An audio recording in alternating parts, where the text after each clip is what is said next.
Sa pong mapagpalang araw sa ating lahat, sa pangalan po ng ating Panginoon, tayo po uli ay magbibigay po ng isang maikling pag-aaral ng salita ng Diyos. Bago po tayo mag-umpisa, tayo po ay aawit ng isang awitin para sa ating Panginoon. Ang pamugat po ng ating Panginoon ay kami katagpuin.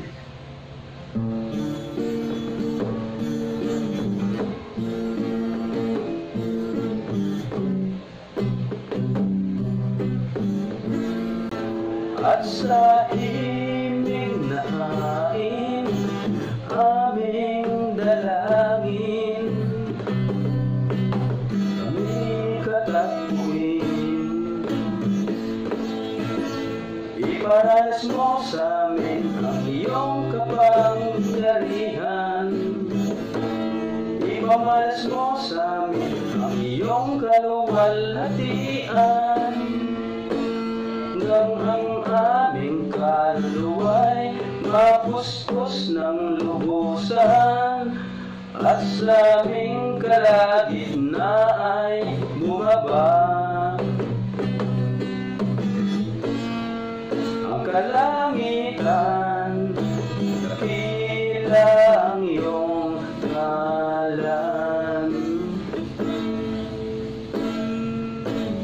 Narito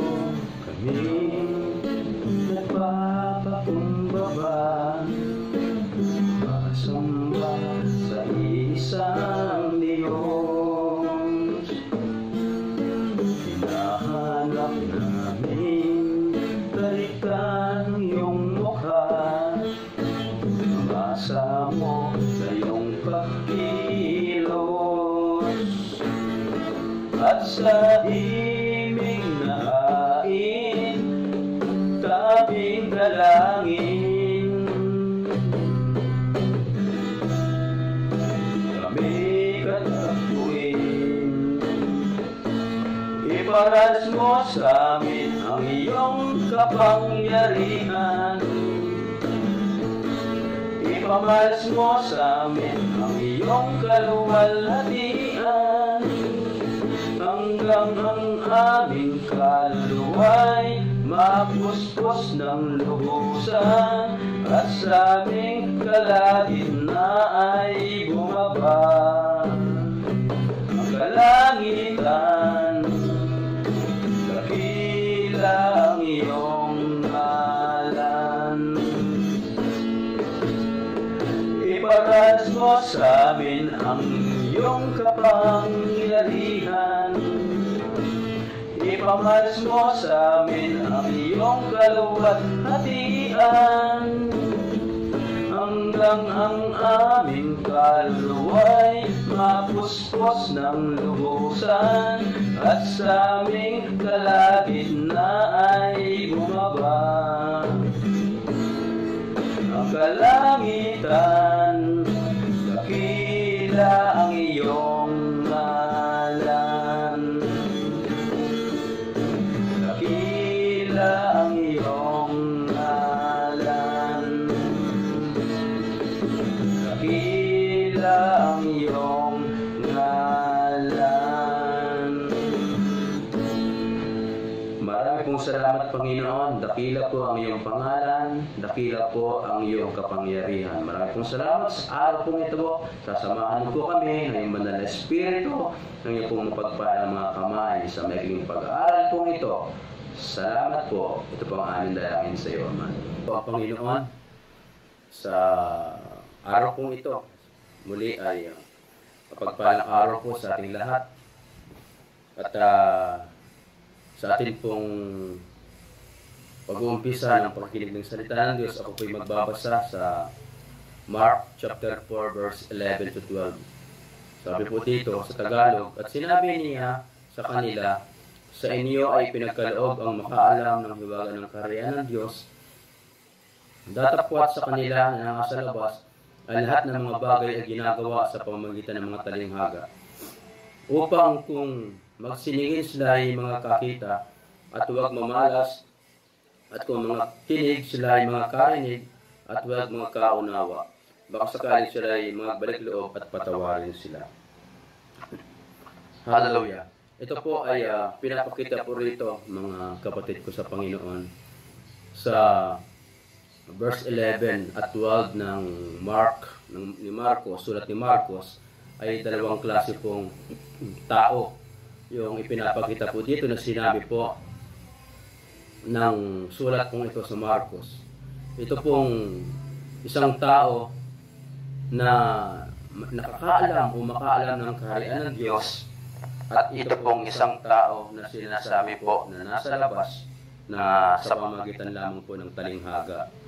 Sapagkat yun pong sinasabing isang tao na nakakaalam ng kaharian ng Diyos, ito na po yung mga lumapit at tumanggap at nakakilala po sa ating Panginoon.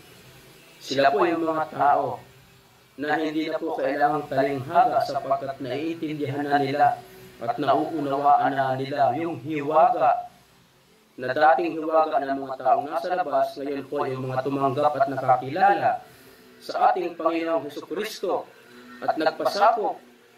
Sila na po ay pinagkalooban na hindi na po hiwaga yung mga sinasabi, kundi ito po ay nakakaalam na ng kaharian ng Diyos. Ito po yung biyaya sa mga tao na naging mananampalataya.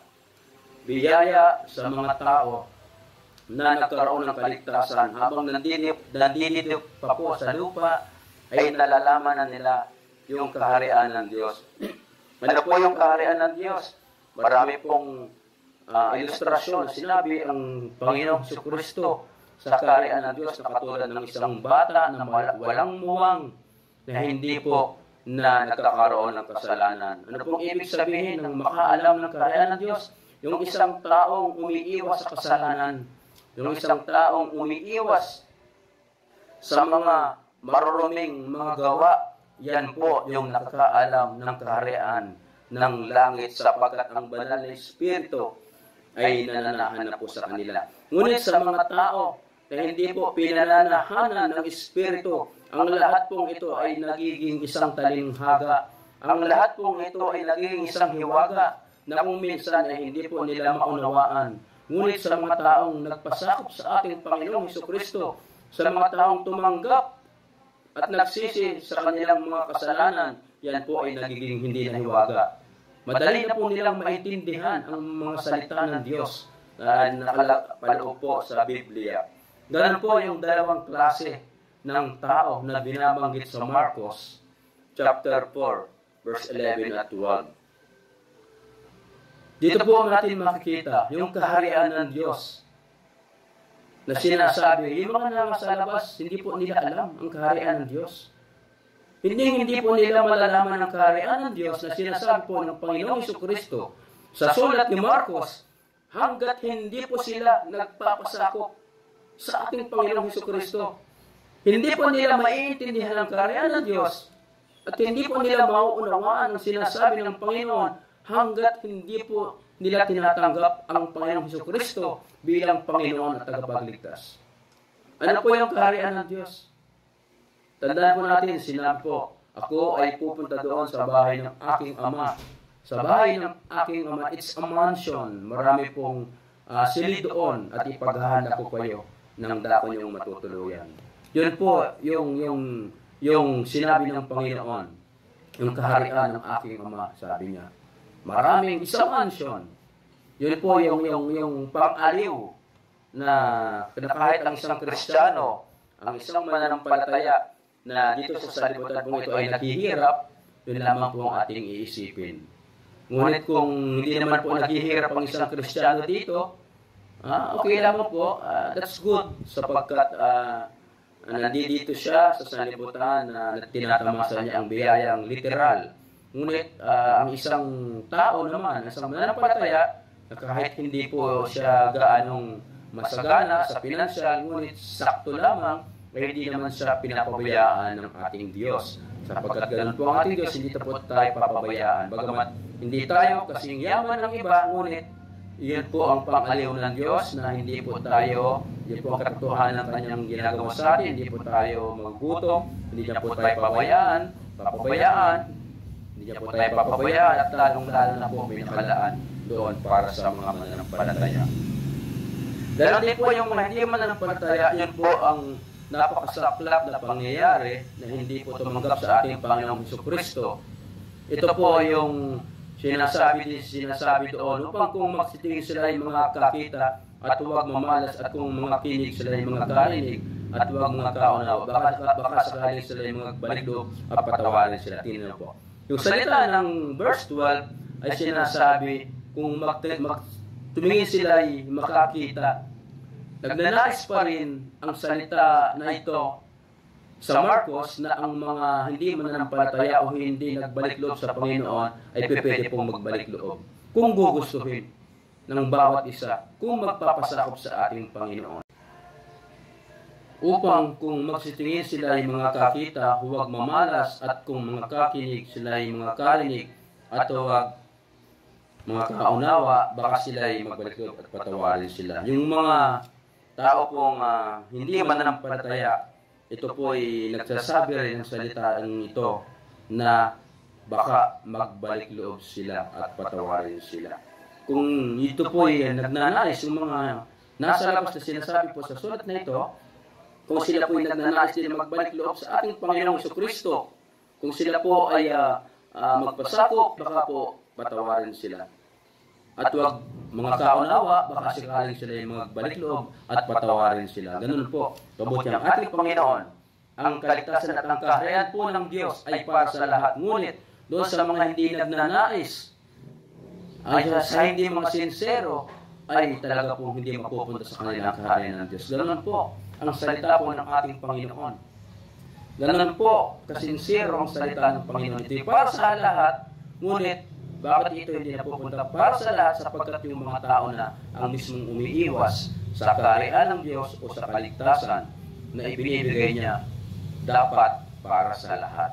Kaya po ito po yung dalawang klase ng tao, isang mananampalataya na nakakaalam ng hiwaga ng kaharian ng Diyos at isang hindi mananampalataya na kailanman ang kaharian ng Diyos ay nagmimisulang hiwaga sa kanila sapagkat ito po ay ibinigay sa kanila na pawang hiwaga dahil pa sa dating na panahon, baka sila ay makaunawa at baka sila ay magbalik loob dun. Magbalik loob din sa ating Panginoon at patawarin sila. At patatawarin sila ng ating Panginoon. Marami pong salamat sa ating lahat. Nawa po ang mensahe po ito, ang salita po ng Diyos na ito, ay napagpala po kayong lahat. Ang mensahe pong ito ay para sa lahat. Hindi lamang po ito sa isang mananampalataya, sa mga hindi po nananampalataya ay may pag-asa po sa kaharian ng langit, sa kaharian ng Diyos. Ito po ay para sa lahat. Mapagpalang araw po sa lahat. Ang biyaya po ng ating Diyos ay sumaating lahat. Maraming pong salamat.